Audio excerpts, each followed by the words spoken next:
Hi everyone, welcome to Gyanam. As you all know, IBPS clerk mains के exams चल रहे हैं और आज के एग्जाम की हम एनालिसिस जो है वो करने वाले हैं इस वीडियो में। So let's get started. जिन बच्चों ने अभी एग्जाम देना है ये उनके लिए भी इम्पॉर्टेंट है, और जिन्होंने दे दिया उनके लिए भी इम्पॉर्टेंट है, जो नेक्स्ट ईयर की तैयारी कर रहे हैं उनके लिए भी इम्पॉर्टेंट है ना। सो एज यू नो, जिन बच्चों को थोड़ा सा डाउट है या जो एक नेक्स्ट ईयर के लिए प्रिपेयर कर रहे हैं, मैं एक बार क्विकली बता देती हूँ कि क्लर्क मेंस के एग्जाम में आपको 4 मेन सब्जेक्ट्स आते हैं: reasoning, computer ability, and then English, quant and आपका जीके सेक्शन, जिसमें ज़्यादातर बैंकिंग, फाइनेंशियल अवेयरनेस से क्वेश्चन पूछे जाते हैं।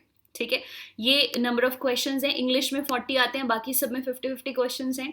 और मैक्सिमम मार्क्स जो हैं वो रीजनिंग कंप्यूटर के 60 हैं, इंग्लिश के 40 और बाकी दोनों के क्वांट और जीके के 50-50 मार्क्स। और हर एक में सेक्शन वाइज टाइम होता है। जैसे रीजनिंग कंप्यूटर में आपको 45 मिनट्स मिलते हैं, इंग्लिश में 35 मिनट्स, क्वांट में 45 मिनट्स और जीके में भी 35।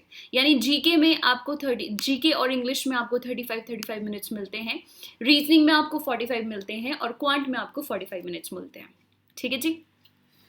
ओके, इस आज का जो एग्ज़ाम था इसको ओवरऑल मैं देखूं तो ये मॉडरेट टू डिफ़िकल्ट लेवल पे था। ज़्यादातर एग्ज़ाम जो था वो मॉडरेट था, ना बहुत इजी ना बहुत टफ।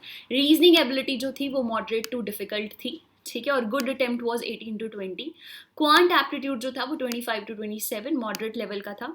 जनरल अवेयरनेस जो थी वो 26-28 गुड अटेम्प्ट है और मॉडरेट लेवल का था। इंग्लिश जो है वो 20-22 जो था वो that was good attempt, and ये डिफिकल्टी लेवल इसका भी मॉडरेट था। ओवरऑल पेपर जो था वो मॉडरेट था, और अगर ओवरऑल 89-97 या 95 के आसपास क्वेश्चंस किए हैं तो ये एक अच्छा अटेम्प्ट माना जाएगा।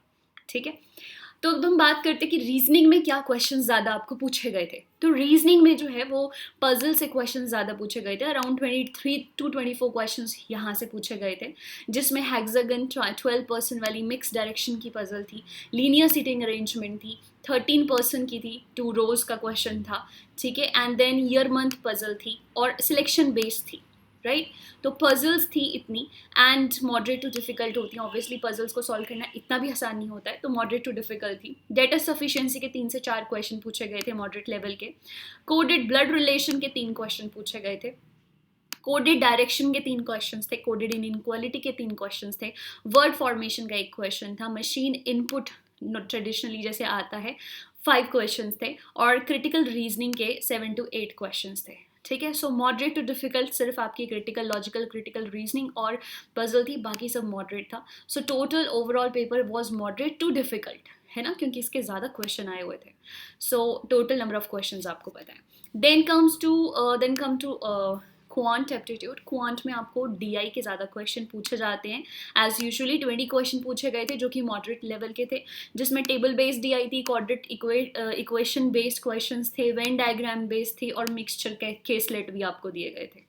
अप्रॉक्सीमेशन से 5 क्वेश्चन थे, एंड 4 क्वेश्चन आपके Q1 Q2 के थे, ठीक है, एंड क्वाड्रिक इक्वेशन 4 to 5 पूछे गए थे। सीरीज बेस्ड 2 to 3 थे। अर्थमेटिक वर्ड प्रॉब्लम जो थी वो 10 to 12 थी, और ओवरऑल पेपर आपका मॉडरेट था मैथ्स का, ठीक है, क्वांट सेक्शन।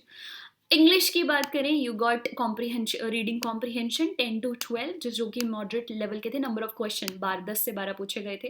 क्लोज टेस्ट में आपसे 6 से 7 क्वेश्चन पूछे गए थे। सेंटेंस रीअरेंजमेंट का 1 क्वेश्चन था, एरर का 1 क्वेश्चन था, फ्रेज रिप्लेसमेंट का 1 क्वेश्चन, मैच द फॉलोइंग के 3 question, double filter 3 question, and odd one out का 1 क्वेश्चन। ओवरऑल पेपर आपका ईजी टू मॉडरेट था। ईजी सिर्फ आपका क्लोज टेस्ट और sentence arrangement was quite easy, जो कि आप इजीली कर सकते थे, बाकी पेपर मॉडरेट था। ठीक है, अब हम फाइनेंशियल और जनरल अवेयरनेस की बात करते हैं, जिसमें से एक क्वेश्चन आपको पीसीए के ऊपर पूछा गया था। फुल फॉर्म ऑफ यूएसएसडी पूछी गई थी। ब्लू फ्लैग सर्टिफिकेशन, गरीब कल्याण योजना पे क्वेश्चन था। आईएनएस विशाखापट्टनम जो रिसेंटली न्यूज में था उसके ऊपर क्वेश्चन था। पेटीएम पेमेंट बैंक के ऊपर क्वेश्चन था। एडीबी ने जो लोन दिया कोविड-19 में वो था। एसएलआर के ऊपर एक क्वेश्चन था। लार्जेस्ट रबर प्रोड्यूसर पूछा गया था। Where was the wild life institute of India, ऐसे क्वेश्चन पूछा गया था। This was general question. Noida international airport पूछा गया था। पीएलआई स्कीम जो थी उसके बारे में पूछा गया था, जो सोलर सेल को लेकर है। सोलर चक्रा मिशन के बारे में पूछा गया था। CCRAR पब्लिक सेक्टर बैंक में पूछा गया था। थर्ड लार्जेस्ट कॉन्टिनेंट पूछा गया था। हाईएस्ट पॉल्यूशन डेंसिटी स्टेट पूछी गई थी। And then IPO amount of Paytm, ये पूछा गया था, है ना। आपको पता है कि पेटीएम के आईपीओ और निकले थे पीछे। How many all India financial institution in India, and highest ever profit Q2 का पूछा गया था, किस ऑर्गेनाइजेशन का है, एंड लोकेशन ऑफ खुदा बख्श लाइब्रेरी पूछा गया था। तो इस तरह के क्वेश्चन जो थे वो आपके फाइनेंशियल अवेयरनेस में पूछे गए थे, है ना। कुछ क्वेश्चन टफ थे ऑब्वियसली रिकॉल करना, या फिर कई इस तरह के क्वेश्चन नहीं पढ़े होते हैं, या फिर पढ़े होते हैं तो फिर जैसे प्रॉफिट पूछ लिया Q2 में ऑर्गेनाइजेशन का, कई बार नहीं याद रहता है।